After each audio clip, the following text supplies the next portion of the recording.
The start of the Toronto Raptors season has been an absolute mess, as the squad is currently 1-3 at the beginning of this year. The team can't consistently score the basketballs. There are some very concerning numbers regarding this team. However, there are a couple bright spots, and the one mainly, it's in the title, it's in the thumbnail, has been Scottie Barnes. So we're starting this reaction to this Portland Trailblazers game that just happened where the Raptors lost 99-91.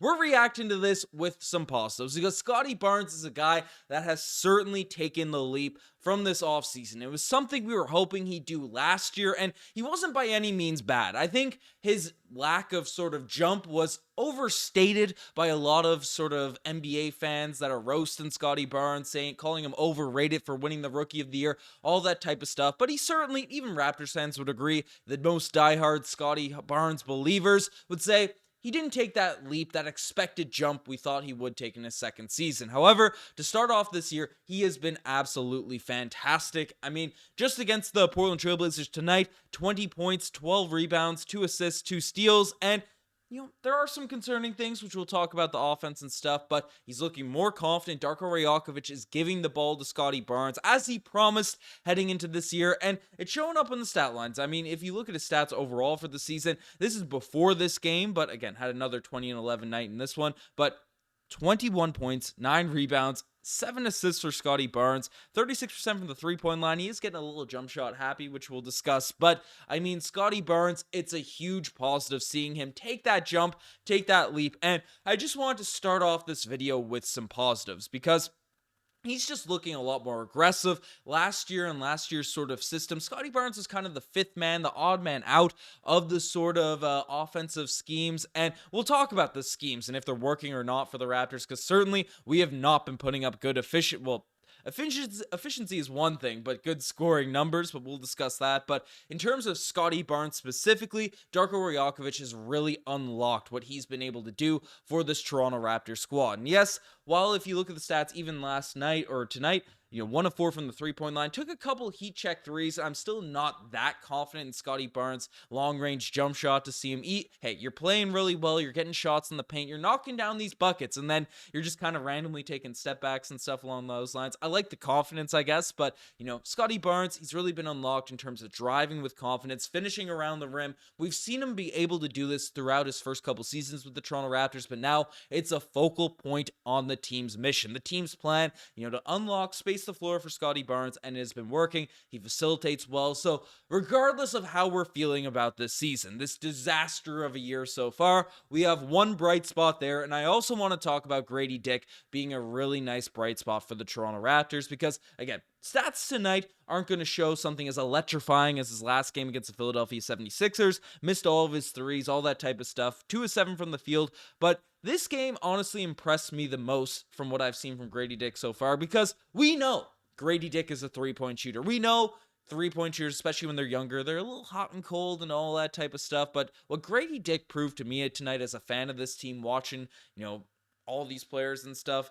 that have come in and out of the Raptors system, supposedly going to change the Raptors three-point shooting. They're not valuable traditionally, usually on the court when they're not hitting their shots, right? Guys like microwaves like Matt Thomas, you throw them in there if they're missing their shot, you may as well yank them because they're not going to do anything else.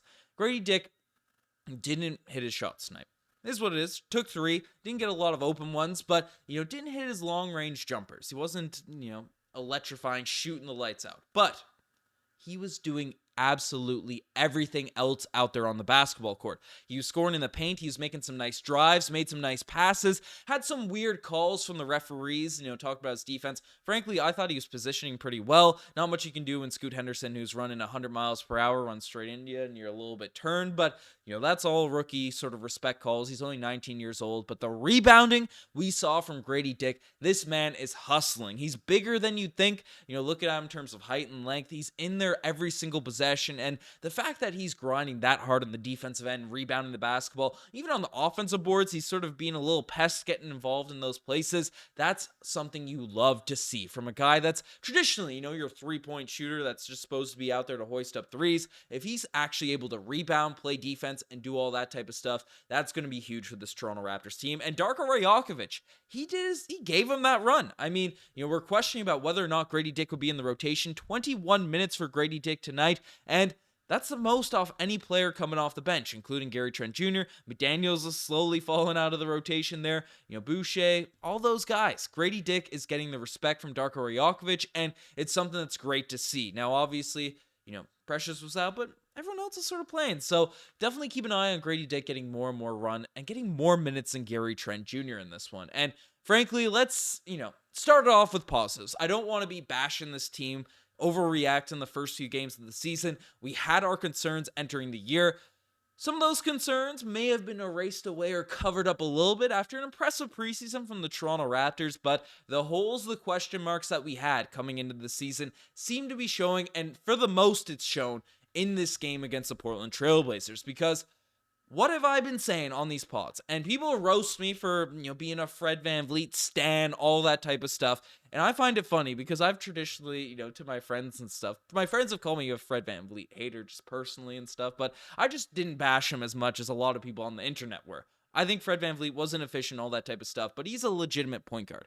But him, Nick Nurse, those types of schemes, offensively, the Toronto Raptors weren't horrific last year, and Fred, while he was inconsistent, could shoot the basketball, and the Raptors had a couple games starting off this year with ridiculously high three-point percentages, and then overall, the team just wasn't able to put up points, and that's with three-point shooting going down, and the Raptors, just in terms of career, in terms of percentages with guys coming in, have historically worse three-point shooters coming into this year. I mean, Fred VanVleet being replaced by Dennis Schroeder, while Schroeder brings a whole nother dimension to this Raptors team at the point of attack on defense, slashing the lanes, had a lot of great assists tonight. Not as much of a three-point shooter, spacer, and all that stuff as a Fred VanVleet, one of those dudes. So, even just replacing him, tonight we saw what the Toronto Raptors offense looks like when those threes are sort of reverting back to more of the Toronto Raptors players' career three-point percentages. And despite the fact Portland, they hustled on defense, I do want to give credit. Walker was an absolute menace down there. Ayton had 23 rebounds. They give credit to Portland. They played a hustle game on defense, but the Raptors had a lot of open looks. They had a lot of opportunities, and Jack Armstrong was calling them out after this game. They're swinging the basketball because, we're doing these drive and kicks. I like the aesthetic. It looks better, right, from what we're supposed to do, but we're kicking it out to guys that aren't traditionally shooters, and they're not the highest percentage three-point shooters. And then you have moments where OG Anunoby feels like he hasn't touched the ball in a while, and then he's getting it out, or hasn't taken a shot in a while because he's not doing those ISO drives and stuff, and then he's taking it long, and he doesn't really hit those shots from the eye test, at least from what I've seen from OG Anunoby the course of his career. So it's getting a little bit messy in terms of floor spacing, and it really bit the Toronto Raptors tonight. I mean, 13% from behind the three-point line. That is horrific. I mean, 2 of 9 from OG, 0 of 6 from Pascal, Dennis Schroeder 1 of 3, Scottie 1 of 4. Off the bench, no one hit a 3. Again, Grady will hit some, Gary Trent Jr. will hit some in theory, but man, Malachi Flynn still hasn't been able to space the floor. Malachi Flynn also, you look at his plus minus, wasn't horrible. It was bad at moments in this game, but I thought he had a better game than what we've seen from him starting off this year. But the offense is a major question mark. And so many of these games, the Raptors haven't been able to crack the 100-point mark without going into overtime. And that is concerning in the modern NBA. With the squads that we have, our defense has been solid. I mean, even this one, there were some holes. The offensive rebounding of DeAndre Ayton was a little bit brutal. I mean, looking at his boards, 7 offensive rebounds against the Toronto Raptors right now is concerning, given the fact we do have a Jakob Poeltl in there. Precious is gone, but, I mean, you can't be giving up 7 offensive boards to one guy that's notoriously not an amazing, I guess he's a good rebounder, but gets memed for not hustling and all that type of stuff. But, defensively, I'm not worried. We've looked at the defensive ratings from our top guys. It's not a big deal. But offensively, obviously, Scottie Barnes is getting unlocked. But the three-point shooting is a serious issue. And we're getting decent looks. I mean, the ball is swinging, but we're just not really taking them. And it's because the ball is getting in the hands of three-point shooters that don't seem that comfortable behind that three-point line right now. Some of them are good looks. Some of them were just missed tonight. But again, we've consistently now at the start of the season seen low scoring totals. So that's a big concern. And then there's just a couple guys we do have to discuss because Pascal Siakam has been in a bit of a slump to start off this season. And again, I big on Pascal Siakam being, a top scorer for this team. Scottie Barnes is definitely taking the leap, so I like him having the ball in his hands, potentially being that number one option if he continues to play at this level. But Siakam needs his touches, got a lot of shots tonight, 9 to 21 from the field, but him shooting all of these three-point shots while they're not going down is just not a smart offensive strategy. And this is another thing I'm talking about, right? The ball is swinging and you get it at the end of the clock, and Pascal Siakam's kind of taking these weird dribble pull-up threes. We don't need those. Pascal Siakam, especially against a younger team in the Blazers, I guess a more veteran front court with Jeremy Grant and DeAndre Ayton, but Pascal Siakam can do his work down low. Scottie Barnes is able to feed him. Him and Jakob Poeltl had some great high-low feeds.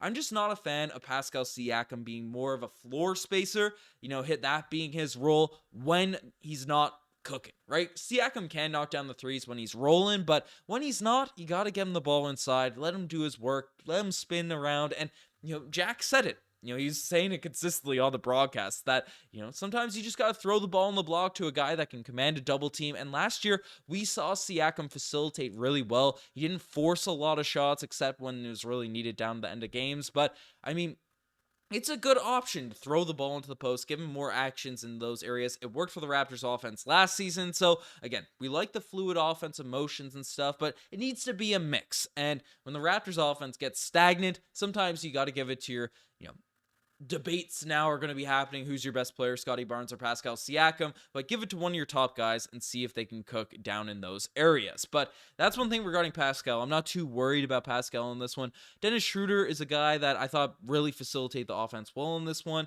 Got some nice passes that just didn't translate. Jakob Poeltl's doing Jakob Poeltl things, 14 and 10. One of his better games to start off this season. OG was a bit cold in this one, 4 of 12 from the field.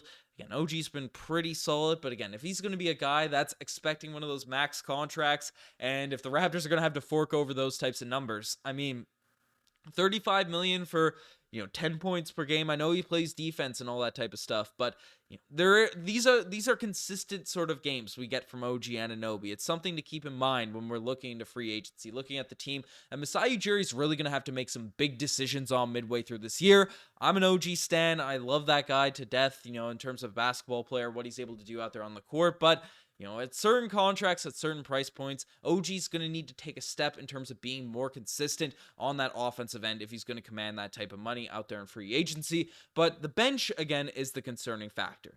17 minutes for Boucher wasn't super noticeable out there on the court from what I've seen.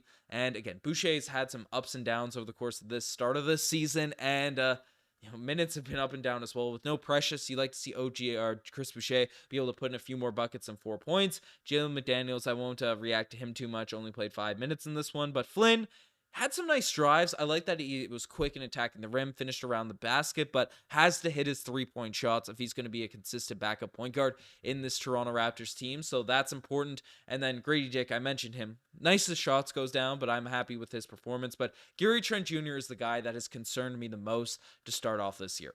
Again, he had his gripes, he had his concerns with Nick Nurse last season, liked how Darko Rajakovic is giving him feedback and all that type of stuff, but he doesn't seem to have that green light, that sort of confidence that we've seen from Gary Trent Jr. in the past, that swagger that he has when he's playing his best. And, if Gary Trent Jr., we've talked about him being less of a factor when he comes off the bench. Part of it might be a confidence thing, a part of it might be whatever, but we're going to need Gary Trent Jr. to be an offensive force for this Toronto Raptors team if we're going to have any chance in, making a little run, making a little push. Again, we don't have our first-round draft pick for this year, so the Raptors are in a tough place unless we completely kick tires and, go for a bottom 5 selection. Right, the Raptors don't have an incentive to sort of tank and lose these games. So if we're going to have a push in the playoffs, push for the play-in, push for a lower seed in the playoffs, Gary Trent Jr. is going to need to step up on the offensive end, and it's on Darko to sort of put him in a position to really succeed. So that's what's got to happen for the Toronto Raptors. We'll see if it actually does.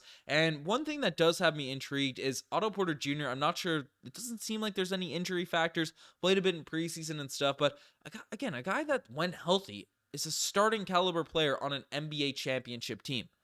So why is he getting DNPs now when Precious Achiuwa is out of the lineup? We need some scoring. We need some floor spacing. We need some guys that can guard, switch onto a Malcolm Brogdon out there. Otto Porter Jr. is good at basketball. And if he's not, injured. If he's not sort of sitting down, we know he's dealt with some injuries. So I'm not, bashing Darko for not playing him. We don't know how Otto Porter Jr. is actually feeling, but that man deserves to be in the Toronto Raptors rotation if he's healthy and not just, due to clout for winning a championship. He's one of our better players. There's no ifs, ands, or buts about it. He can floor space. He can score on the offensive end. He deserves to be not getting coach's decision DNPs. He's getting paid that type of money. So let's see how things shake out for this Toronto Raptors team over the next few games. Again, lots of concerning things, particularly on the offensive end. I'm not going to get too stressed about it here at this point, but let me know what you guys think about this whole Toronto Raptors sort of disaster start of the season. At least Scottie Barnes has looked good to start off this year, but let me know what you guys think. Anyways, I'm signing out. Cheers.